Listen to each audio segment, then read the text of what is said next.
from people like us and my sidekick, beloved sidekick, Tony Love Trower, also from people like us. And we got something very special for you today. I want you to know we got a lady from Youngstown, Ohio, an actual star from out in Ohio. Absolutely. This lady's had, well, she's going to tell you all about it. She's at talk shows. She sings. She exemplifies excellent everything that she does.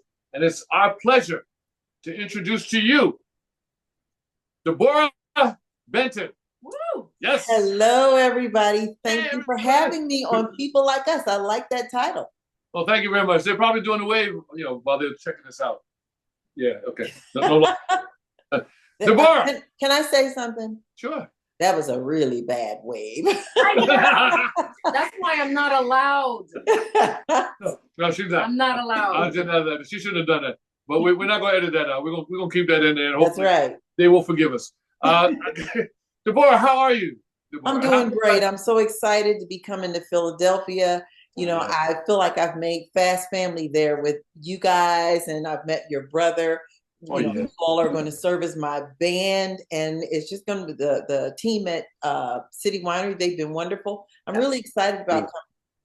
Oh, it's going to be really great. And for those people who do not know, of course, naturally, you're not from the Philadelphia area. But we're going to bring out people from the Philadelphia. Unless they want to come from Youngstown, we'll take that as well. So tell us a little bit about the stuff that you have done leading up to where you are now. Okay, well, my background has always been in entertainment. I'm sure you guys understand this, that bug, if you're going to get bitten, you get bitten pretty early in life. So growing up, I was always singing and always creating and putting on productions. Went away to school to learn how to do it the right way. When I returned back to Youngstown from college, I started working in television, which was what my background was in. Did that for many years, and I guess I'll always do that. So from there, I ended up launching my own television show called Valley Gold with Deborah. And so the show has been actually airing on broadcast television since 2005. It's been local, it's been regional, it's been national, it's been international, it's back to local. And now, fortunately, we have the internet, so people can still catch episodes and segments online from anywhere in the world. So in the meantime, singing was always a part of my heartbeat, probably the biggest part of my heartbeat, but I got away from it and really immersed myself more into promoting other people through the television show, but never lost my love and desire to sing.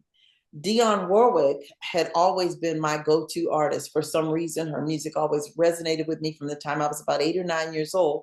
And oddly enough, whenever I did sing, regardless of what I was singing, whether it was secular, whether it was gospel, whether it was songs that I had written, people would always say, "You sound just like Dionne Warwick." Well, I don't know how she would feel about that, but that was always a huge compliment to me.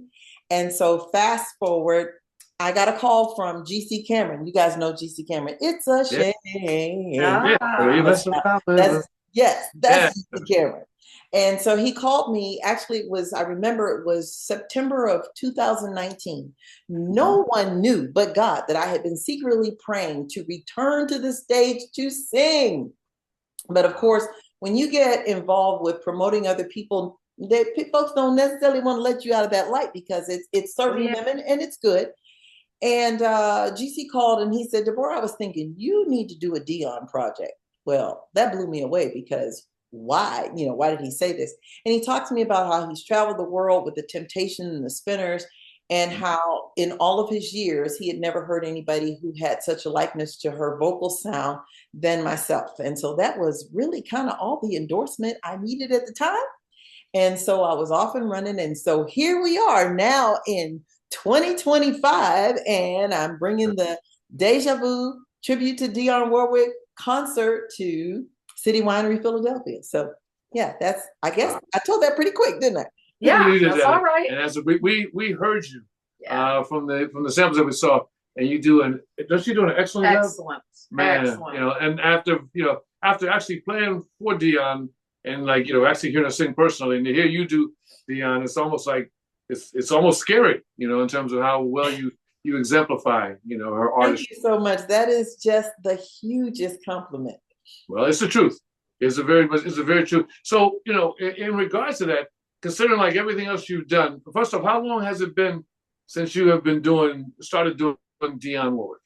So the tribute concert, I actually began working on it literally right after I hung up the phone in September 2019, Okay. speaking with GC. Now, when I say working on it, I didn't have any musicians. I just had my head, my heart, and my vocals.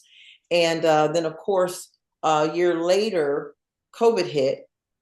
And then the following year, my husband got sick with what could have been a catastrophic illness, but thank God he's doing well now. And so that 2021 year was kind of a wipeout in a lot of ways. So then 2022, I was back at it, and really very few in public engagements, just sparse opportunities here and there, but still very determined. And so we put a little studio setting together in my house. And my husband would go upstairs and close the doors because I had a microphone. But I would just continue to work on the show and trust and believe and put one foot in front of the other one. So finally, May of 2015, I'm sorry, not 2015, May of 2024, just 7 months ago, I did a concert in a very nice venue in the Youngstown area. It was a wonderful concert. It was very well received. And from that, I was able to capture footage, which is what you were able to see. And I was able to use that footage for marketing. And so since then, I've been getting, more and more engagements and breaking out of the Youngstown box, so to speak, and coming to other places. So that's kind of how it happened. Wow. I love it. Wow, that's great. I love it. Well, I now considering the fact that people are doing tributes to a lot of established artists, I'm asking this question: does Dionne know, or has she heard about your show? So that's a really, really good question, because I have over the years, excuse me. Well, when her documentary, actually before her documentary came out, when her book came out, I'm one of those love all things Dionne, and so I forget what year it was. I want to say like around 2017. I got a hold to her book. I bought her book, read it, and then she being the star that she is, I didn't suspect that I could just reach her, but I did a bunch of homework and I found her co-writer, Dave Woolley. And so I reached out to Dave and began to forge a relationship. And so voila, here today, we are friends now. As a matter of fact, I'm expecting him to come to the show. So that was Dave. Yeah. Then when I got ready to do the concert, I have so much respect for Dionne Warwick. And so what I did, I didn't want to just bust out and do a concert and call it a tribute to her when I don't know her. I've never had a connection with her. So I started doing some research on her publicist, who had been her publicist by now for 40 years. And that is the person of Angelo Ellerby. Yes. So I reached out to him, left a message with his office staff. He called me the next morning, like around 7 o'clock, and I immediately thought, "Ooh, I like this guy's style. He's early in the morning." So he called me. Yes, he called me back and wanted to know, what I was about. And so I told him, and I said, my big thing is I respect her. I want to make sure that I'm not doing anything that's infringing or that would be offensive. When you think about it, Dionne Warwick, what do you even say? And so for a name of that stature and for her body of work and for what she has done, not just musically, but actually humanitarian wise around the world. And so for me to have the gall, shall we say, to come in and say, I want to do a tribute show of her music, it's just very humbling. And so I let him know, I just want to make sure that nothing is going to be offensive. And so we had a good talk. He asked me a bunch of questions. And after he said he thought maybe that she would be honored, but he said he would reach out to her and find out. And so funny thing there, he told me he was going to be talking to her that day and to call him or to send him a message to remind him. I sent him a message and I never heard from him. And to be honest with you, I was kind of glad because the thought of it just made me nervous. So this was like in February of 2024. So my show is coming up. My concert's coming up in May. I did the concert and then I sent him some footage from it. He called me the next morning again, very early, like 6 o'clock in the morning, to tell me that I had his endorsement. And he took it even farther. He gave me a written endorsement and we've stayed in touch ever since. As a matter of fact, he said that he wants to find an opportunity where he can actually bring her to my show. So I don't know if she knows about me yet. To her show. Oh, to her show. Okay, gotcha. Okay. Yeah. I'm sorry. To Russia. So in answer to your question, I guess I went all the way around the world. That's all right. It's all good. Your question, I don't know if she knows of me yet or not. I don't know. Well, through a publicist, I'm pretty sure through Dave Woolley, I'm pretty sure she's got to know something. It's something. Because normally people like that would probably, if they had a problem with you doing it, they'd be one to say it. And knowing Dionne, she had a problem with it. She won't hesitate. She will send you a letter. Now that I've heard. Yeah. She will let you know in a minute. So you must be doing something right, which I think is excellent. I think it's really, really excellent. So did you have a question? No, Okay. So in that regard, how far would you like to actually take this, and how far would you like to go? Well, I'll tell you what. When you look at her body of work, I don't imagine I could ever cover all of the music. And since I started on this, it's really great because people will send me music. A lot of it, I'm familiar with it. Most of it, I already know it. But then there's some songs I get that I'm like, I didn't know she did this. I never heard this, Yeah. And the other piece to that is the messages in her song, they're so wonderful. Like, deja vu. Oh, yeah. Could you be this dream that I once knew? One of my favorites is The Windows of the World. That song, it tears at your heartstring. Some of the songs that I don't hear now, like People and April Fool, so many others. It's like so many songs that I want an opportunity to cover and to present, or I should say represent. Yeah. And so this is something I would love to do as long as I can. Okay. All right. I'll make sure I go to the gym as often as I can so I can stay fit to be able to do it, because Sister Girl got some pipes. Some of those notes that she does and what she does to them, I'll sometimes be working on something and then I'll go, you know what? I got to go do some running on a treadmill, build up some more endurance and come back and work on that note. Oh, yeah. Well, one thing about her and I'm sorry if you okay. One thing I do know is that Dionne's music, and of course, I've actually had the chance to play it, is not easy at all. You've did this with another band, right? Yes. Okay. How much of a problem did they have with it? Because I know the time and stuff. When Burt Bacharach wrote that stuff, man, I think he was on Quaaludes or something, but he was. So, and no disparagement to the other band. They're great musicians. Right. But I can say this because if you know the music, you get it. Right. It is one thing to learn the song. Mm-hmm. You really have to, especially if you're not reading it, you have to immerse yourself in her music to learn the music. Mm-hmm. And so because I didn't have that benefit in terms of the band, they're an R&B band. They're used to, doing R&B, traditional classic R&B. And so this was a whole new thing.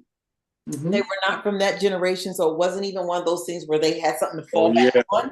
Yeah. And so I knew when I stepped on stage that I was carrying a lot.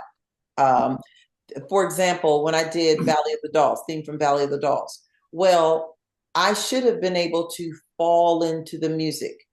And because they were playing the song, but they didn't know the music, right, I could tell that it was waiting more on me. And so, you know what it's like when you're there, you got to make it work. And so I did. Unfortunately, the audience, they absolutely loved it. No one but me and God knew the burden I was carrying to do the song. And I'm excited now, and I'm not just saying this because you're on camera, because I've done my homework on you guys. Yeah. And you have to, when you're talking about somebody like a Dionne Warwick, that you're going to do her music, things have to be right. There was another band that I was working with previously. All of them read, but their charts weren't right. Mm-hmm. And I had to literally, there was a concert being planned, and I had to drop the concert that I was asked to do because they couldn't get the music, and I knew the music was challenging. So again, it was not a disparagement to them, but they couldn't get the music, and I knew they couldn't get it, and I could not go out representing her music on that level. So I get it. This is not a joke. And so to the Bill Jolly Hard Drive Band's credit, I know that you guys have been playing this music, you know this music, and I'm looking forward to the opportunity to come on stage and just focus on my songs. I love it. And because the band knows how to do what the band is supposed to do. The band, just for speculation, the band is pretty good. I know the bass player may be a little bit suspect, but you know what though? And he's the one that I grabbed first, just so you know. Really? Yeah. And here's how I did it. I put his face on the post offices around the country. and they sent him to me and they said, we'll lock him down for you. That is the one and only Brett Jolly, bass extraordinaire. That's well, I appreciate that. Well, since you said that, I'm going to say this much. If there's anybody who likes what I do musically, that's fine. If anybody who doesn't like me, come on out and boo me. But come on out.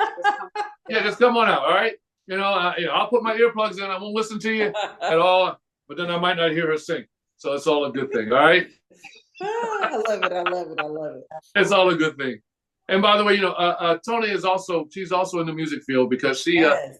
we have the Teddy Pendergrass tribute thing, not to take away from this, but she sings for that as well, and we've gone to all kinds of different places, except Youngstown, Ohio. Yeah. Oh no, listen, that is on the table. All right. That's coming to the great big city, one of the biggest cities in the world, I think, at least in my mind. Oh, yeah. Okay. All right, we can You go. always get me. You always get me, right? I have to. Listen, what do you guys tell me? You gotta have fun. One word, candy apple. Oh no, you always get me. No, you are so wrong. You are so wrong. No, because I didn't realize that was actually what, like, you were joking. You always. You thought I was joking? Yeah. Oh no, I did that. I know you did that, but that is how it wasn't a joke. And I'm telling you, I keep saying, you guys worry so much about presentation. Uh-huh. It tasted delicious. I know it did. Yeah. She thought I was joking. No. I believed you. Now I have to tell you, the lemon meringue pie, it really was bad. And I thought my family was performing. I thought they were just being really dramatic. And then my daughter was like, she turned the camera on and she said, no, you taste it. And I thought, it's lemons. How bad could it be, right? Right? I put it in my mouth and I declare, I've made some really bad things before. Like I tried to cook melon rinds because I'm thinking surely they got to be good for something, and they turned out coffee. It was horrible. I mean, I've tried all kinds of stuff. When I tell you this lemon meringue pie tasted like thug, or I don't know, it was dried stump water. I don't know, it was bad. And I don't know how they swallowed it. I couldn't get it. In fact, they didn't swallow it. They both spit it out at the same time.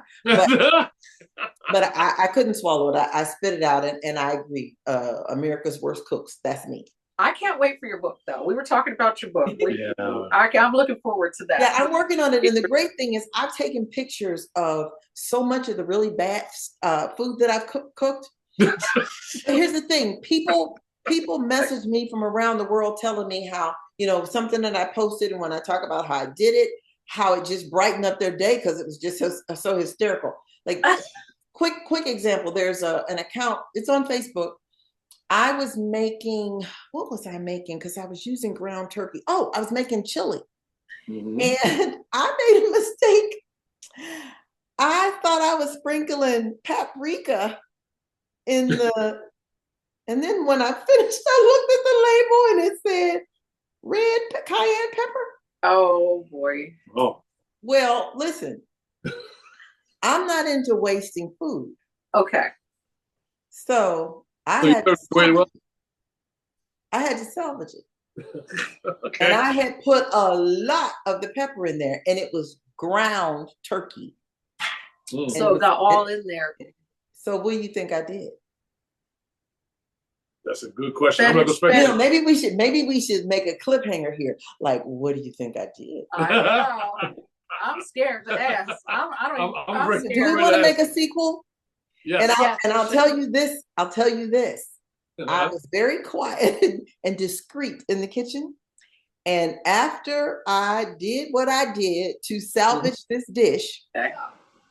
when it was dinner time, I called my husband to the table. And he tasted it. He said, oh, this is really good. So, Smart man. and it was. So let me say this. So the moral to the story of my cooking is that you don't have to throw anything away. Oh my goodness! I can't. I love it. I love it. It's a great thing. And we need to bring another program based on your cooking. I'm telling you, you are cracking me up with your stories are like awesome. That's why I'm looking forward to your book. You got to put a little bit more in there, other than the pictures, because I know people are going to. Oh no, I've got stories with them. Oh, so I love it. Like, because some of this stuff, if you look at it, you'd never be able to identify it. Like my daughter and at the time he was her fiance, they came to town and they showed us how to make s'mores. You know, we've got this rock garden on the side of the house. And so we went out there, got the fire pit, and they showed us how to make s'mores. How awesome was that? It was a wonderful experience. And so after they left, I wanted to relive the experience. So my s'more looks like something that hit a landmine. Oh my God. Yes, it's not. So I have to tell the story because it's not identifiable. I mean, Did you take a picture of it though? Oh yeah, oh yeah. It looks like something that exploded and just, you know, it. So yeah. That's all right. That's all right. You know, Deborah, I have one last question to ask you before we let you go. I'm gonna cook this because I have one last question. I wondered if you had any advice for any other people that want to get into the industry, for any other singers that are trying to get themselves out there. Is there any advice personally coming from you that may be able to help someone that's watching this video right now, this interview? So I can tell you this, the only thing that I know is perseverance. I'm not that person who somebody heard me and picked up the phone and said, hey, we want to book you, we want to hire you. I was that person who nobody called, but it was something that was in me that I had to do. And so I guess the first thing I would say is you got to be willing to bet on yourself. And you've got to have a made up mind that no matter what the rest of the world says, and let me be clear, that's not the same as if somebody is saying to you, you're singing flat. Well, then you need to fix it. Or that's not the best song for you. Or just constructive things that are coming from people who are knowledgeable and who don't have a dog in the fight, or, you know, don't have anything to gain by telling you something otherly. But the first thing I would say is you got to have a made up mind, because it's not going to be an easy journey. I mean, it might be, but chances are it won't be. And so you've got to be determined that this is what you're going to do. And you can't always worry about how it's going to happen. I found, for me, God honors plans. And so if there's something I want to do and I want God to take it seriously, I sit down and I make out a plan. Mm-hmm. And it doesn't mean that my plan is going to go according to what I put on paper. But what it does mean is that's my communication to God saying, okay, this is the best I got. Now you direct me. And right. That's typically what happens. And then the other thing is you got to be determined that no is not your answer. That might be the answer someone gives you, but unless that's resonating in here, and you might have to go home and cry sometime. Don't kick the dog and don't take it out on your husband or my dog is hurting now, but go ahead. But you have to make a decision. You got to decide. And once you make the decision, then stick to the decision that I'm going to do this unless I'm convinced that it's either not worth it or it isn't working. But up and until that point, Well, and you guys know this, even coming to Philly has not been an easy journey. But No. I'm sure you at some point realized my mind was made up. I ain't going nowhere. I'm here. Good enough. Good for you. And we appreciate that. It's going to be a great show. And we really love the fact that you're coming here. For everybody who has not seen this one, please come on out. I want to know real quick, how can they get in contact with you? For whatever reasons, and know about what you're doing. Sure. Easiest way to reach me is, of course, social media. You can reach me at Deborah Gordon Benton or Deborah Benton on Facebook, and The Deborah Show on Instagram. But to not laden you with all of those different handles, easiest thing is my email, which is biz at theconcertshowcase.com. Email is biz@theconcertshowcase.com. Great. We'll put it down on the screen too to make sure that we do that, right? Yeah. Okay. Listen, this has been really great. We really, really appreciate pleasure. it. Listen, this is what I usually do is I give the last words, of course, to her and you. So, Tony, got anything you want to say? Yeah. I want to tell everybody, as always, if you like what we're doing here, if you like the interviews that you're seeing, and you want to see more, please like, subscribe, and share. Yes. Jolly T Multimedia. There you go. And it's real important. Of course, we'll make sure, Deborah, you got the last word. I'm gonna let you guys know. She told me make sure to pronounce her name right. Otherwise, I'm gonna get a frying pan up to the side of the head. So hopefully, I did that so far. You did. No, you did really well. But see, here's the thing, and just so you know, Tony, what I found out is men like threats. Well, he's been saying my name correct ever since. Deborah. In fact, when I call, he goes, Deborah. Am I telling the truth, Brett Jolly? You're telling the truth. You're telling the truth. It's all a good thing. Well, this one doesn't like grits. Then if he's pronouncing your name right, he don't want no grits. No. I'm not Al Green. I'm gonna sing some of the songs, but I'm not Al Green. Okay. But yeah, Al Green didn't like grits either. The last word to you, Deborah. Let's see. Last word to me is I'm so excited to be coming. All the Philly people, the New Jersey folks, everybody that can make it from Pennsylvania, Delaware, and all around. Please come out and see this show. I've been told that I am the only tribute artist to Dionne Warwick anywhere in the world. And so I really want you to come and see the show, check out our chops, and of course, support. And I just want to see you on January 17th at City Winery in Philadelphia. Beautiful. Love it. That being said, we want to say to everybody out there, this is People Like Us. I'm Brett Jolly. This is Tony Love Trower. Of course, this is Deborah. And we have a show on January 17th in Philadelphia. Trust me, with the Stylistics is going to be there too. Yes. Russell Tompkins and the Stylistics. And I put a query out online just real quick. I've been having people guess at what songs Russell is going to do with me because, Russell and the Stylistics and Dionne Warwick have recorded some of the same numbers. So that'll be a nice treat for the audience. So come on out and enjoy the show. Well, see, there you go. Well, leave some comments of what songs you think they're going to do. Right. You make sure to do that. And we're going to go from there. And on behalf of everybody here, we want to thank you guys again for another episode of People Like Us. Thank you so much. And we want to see you next time. Thank you. Bye-bye. Bye. Good enough. We're good. Oh, wonderful. Boy, you were great. How do you feel? You guys did a good job. You guys gel well together. All that good stuff. Thank you. I appreciate it. Well, I'm looking forward to this. I'm going to try to get this thing, we'll try to get this thing hooked up as soon as we can. Tomorrow's Friday, either tomorrow or Saturday, something like that. But we want to get this thing out as soon as possible. And we're going to try to make this thing work and also get your advertisement out. Did you record on your end? I think I did. Let me see. It's telling me I can stop. So yes. Yes. Okay. That's a fail safe, just in case whatever we did on. Yeah, you save yours, and we're gonna save ours. Because I've never recorded before. I just want a backup plan. Yeah. If she's like me, I'll make a mistake in a minute. And by the way, I had a wonderful conversation with another Jolly. I think these Jollies are really good people. They are. Well, thank you. Tell him he owes me some money. Oh no, I ain't giving that message. No, okay. You know what? I started to say something really naughty. I started to say you can borrow it from you know who. Oh Lord! Don't worry, we'll edit it out. No. Yeah, We'll save our souls as best as we can. Oh no, but Billy knows about that stuff too. Yeah. It's He all good. knows. Yeah.